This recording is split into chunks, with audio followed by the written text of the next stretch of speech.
हर ओर पानी की होड़ मची है और हर पानी के पीछे शांति या सुकून पाने की चाहत होती है। हमारे जीवन की जितनी भी आकांक्षाएं हैं, उन सब की पीछे का ध्येय सुकून और शांति को पाना है। हमें बचपन में बताया जाता है कि पढ़ाई कर लो और उसके बाद सरकारी नौकरी लग जाएगी और फिर जीवन में सुकून और शांति है। अक्सर विद्यार्थियों को या हमारे समाज के युवा विद्यार्थी या बच्चों को शुरुआत से ही यही बताया जाता है कि पढ़ाई करो, नौकरी लो और सुकून पाओ। परंतु विचार करिए कि क्या यह वास्तव में सत्य है? क्या वास्तविकता में तमाम लोग जो नौकरी पा गए हैं, जो पढ़ लिख के उन्हें सुकून मिला हुआ है? किसी बच्चे का 12वीं 10वीं में अच्छे अंक लाना सुकून की बात बताई जाती है। किसी को इंजीनियरिंग एंट्रेंस एग्ज़ाम, किसी को मेडिकल एंट्रेंस एग्ज़ाम, किसी को सिविल एग्ज़ाम निकाल लेने में सुकून की बात बताई जाती है। लेकिन क्या वास्तविकता में जब ये बच्चे अपने गंतव्य, अपनी इस मंजिल को पा लेते हैं, तो क्या अब उनके पास सुकून जैसा कुछ आ गया है? इस प्रश्न के निरीक्षण के उपरांत हम पाएंगे कि मंजिल पाने का सुकून सिर्फ कुछ देर तक था, लेकिन उसके बाद लोग फिर उसी मंजिल से ऊबने लगेंगे। उनके लिए सुकून की बात उस मंजिल में नहीं, बल्कि अब तो किसी और दूसरी मंजिल को पाने में होगी। यानी जिस सुकून का पता हमें बताया गया, वह ज़्यादा देर तक नहीं मिला। फिर हमारे लिए उसका पता बदल गया।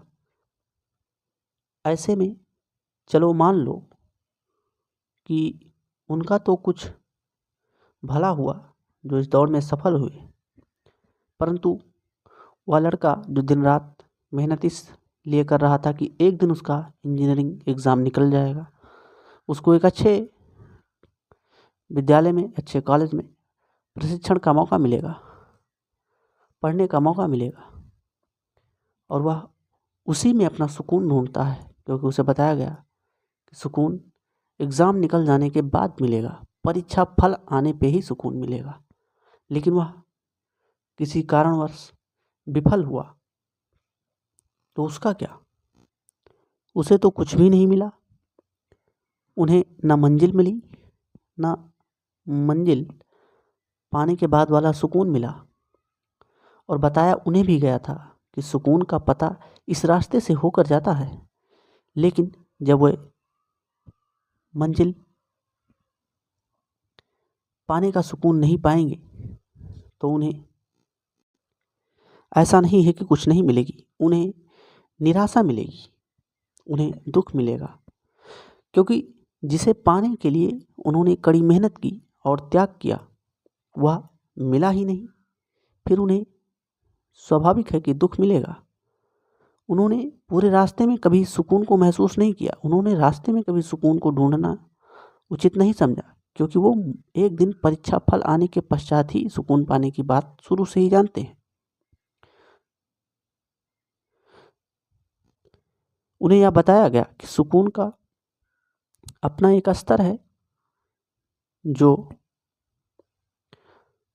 फला फला काम करने के बाद मिलेगा, लेकिन वे विफल रहे और उन्हें दुख मिला। और जो सफल हुए, उन्हें सुकून अब कहीं अलग दिख रहा है। जो विफल हुए, उन्हें सुकून मिला नहीं, उन्हें दुख मिला। तो अब यहाँ प्रश्न उठता है कि वास्तव में सुकून है कहाँ? तो थोड़ा समझने की बात है कि जब हम किसी को या किसी लक्ष्य को पाने का निर्णय करते हैं तो उस तक जाने वाली मार्ग में भी सुकून होता है। यानी जब हम किसी काम को करते हैं, किसी विचार को बुनते हैं, तो उसी क्षण उसमें हमारी लगनता ही सुकून का अनुभव कराएगी। यानी सुकून या शांति आज अर्थात वर्तमान में है या किसी मंजिल को पा लेने के बाद भी मिलेगा, लेकिन यह पाने की क्रिया में भी है। अब यदि हमें मंजिल नहीं मिली तो गम नहीं, क्योंकि सुकून को तो हमने मंजिल को पाने की प्रक्रिया में भी पाया है।